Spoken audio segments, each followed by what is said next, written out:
Hello Taurus, this is Inspire 2016 with your weekly tarot reading for the week commencing the 11th of April until the 18th of April 2022.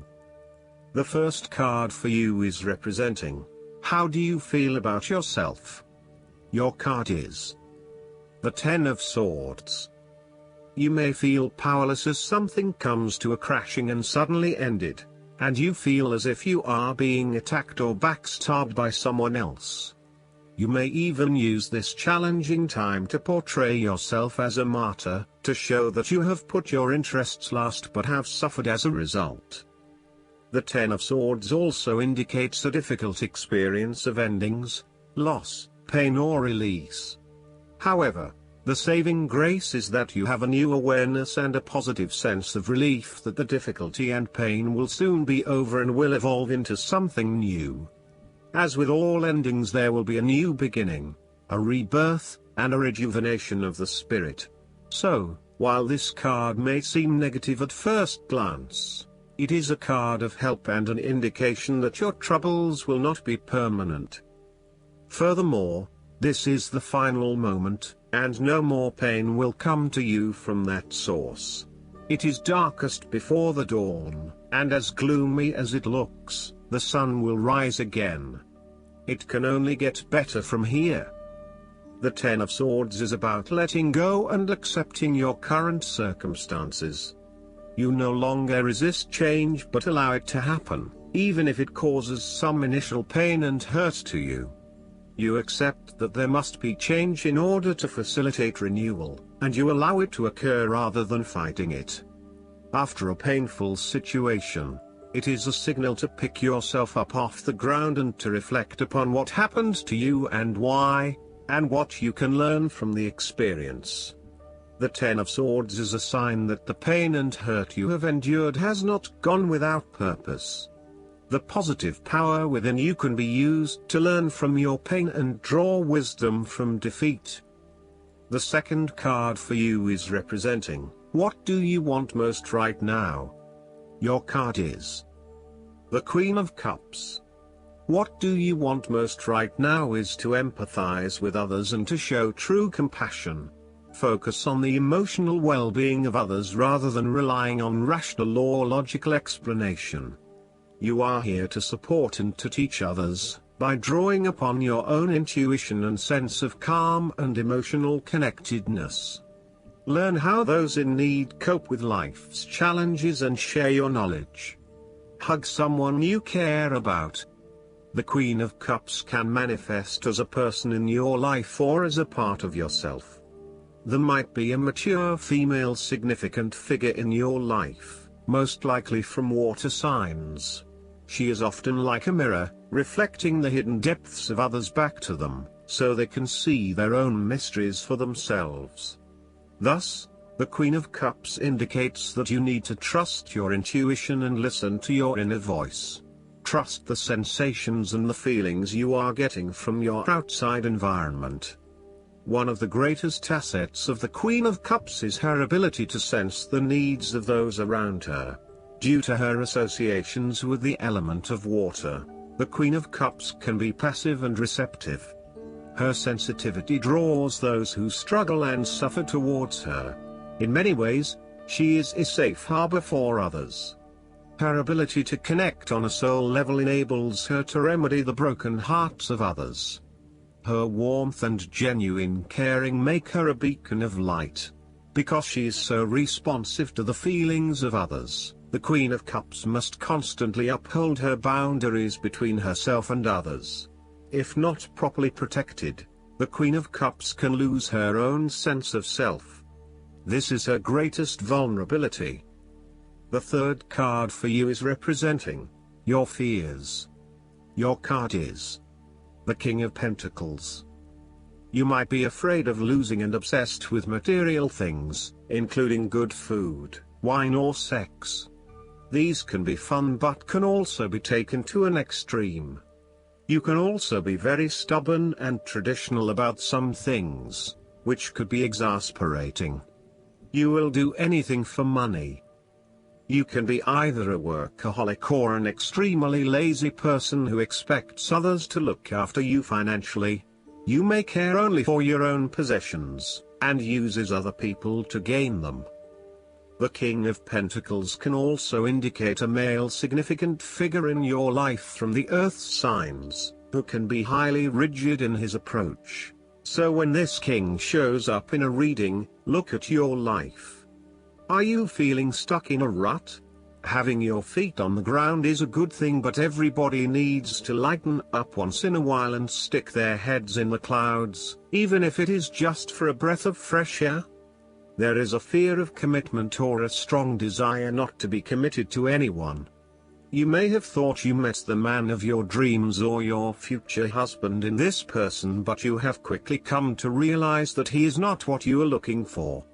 He may not be as reliable or dependable as initially thought, and instead he has become overly controlling, authoritative and possessive in your relationship with him. The fourth card for you is representing what is going for you. Your card is the Seven of Wands. You have to maintain your position at the top while others compete and fight to achieve the same success and status that you have already achieved. Thus, competition is rife and you must continually prove yourself with the Seven of Wands.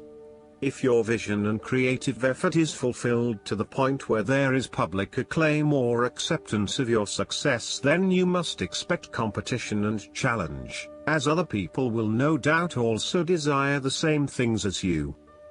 There is a challenge to the continued success of a venture or creative project from an external source.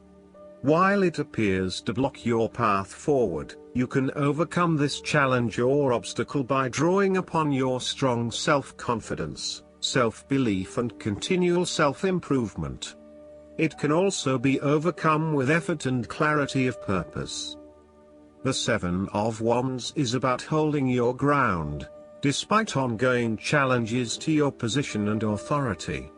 You need to take a stand and defend your position at all costs. This will take courage and persistence, but you have the strength and determination to do it. You see yourself as a battler, and no matter what the challenge, you still have it in you to stand up for yourself and fight to the end. So, although you are experiencing a number of setbacks at the moment, you need to continue fighting for what you believe in and confronting others who may oppose or threaten you. The fifth card for you is representing what is going against you. Your card is the Seven of Swords. You are finding it difficult to take the first step in a new direction. At times it may seem impossible that you could create the types of changes you want as you continually come up against setback after setback. Yet, you know in your soul that when the timing is right, you will be able to follow through on your dreams, releasing an old pain from your heart. You need to break free from old habits and ways of thinking in order to overcome the blockages that currently stand in your way. You need to accept what is happening to you and act on it, rather than trying to escape. You need to do things differently, releasing yourself from past behaviors or limiting beliefs so that you can move forward in your life. Do not become trapped into thinking that you can only do certain things with which you are familiar. Expand your consideration set to broader horizons. If you are involved in an affair or extramarital relationship, this card shows a growing reluctance to keep up the charade of having this type of relationship. You or your partner may be feeling increasingly uncomfortable with this relationship and would much rather come out in the open about what is happening. The last card for you is representing the likely outcome that you may have. Your card is the Two of Pentacles. You have to find balance between opposing desires and interests in your current relationship. Life will always be uncertain, yet if you can produce balance and harmony among all the demands upon you, you will ultimately live happily and in prosperity. Thus, the Two of Pentacles serves as a reminder to remain alert, agile and patient as you attempt to juggle your family, your friends, work, finances, health and new challenges. You need to be very clear on your priorities and where you want to invest your time and energy. There is a tendency to be distracted by day-to-day affairs and general busyness, so prioritizing your activities and carefully managing your time is essential. The Two of Pentacles brings you back down to earth and reminds you to not only focus on your broader life goals but to also make sure your day-to-day affairs are in order. This is a card of good time management and financial management, ensuring that your bills are paid on time, that you keep a record of all your appointments and daily commitments, etc. It may sound tedious having to focus your attention on these more mundane issues, but this card reminds you that sometimes getting on top of your daily affairs is as important as pursuing your broader life goals. Last but not least, the guidance card for you is the Divine Director. Divine intervention is taking place at this time. What is occurring in your life is providing a real learning curve for your soul. You are becoming aware of a sense of purpose in your life. It gives you a sense of joy. It's something that brings you pleasure rather than something you have to work for. Know that your career can complement your purpose but not define it. But the path you are on at this time is right, and the universe is encouraging you to move forwards. I hope that you enjoy everything, and if you like the reading, just please click subscribe and you will get instant notifications every time we publish a new video right to your YouTube. Thanks.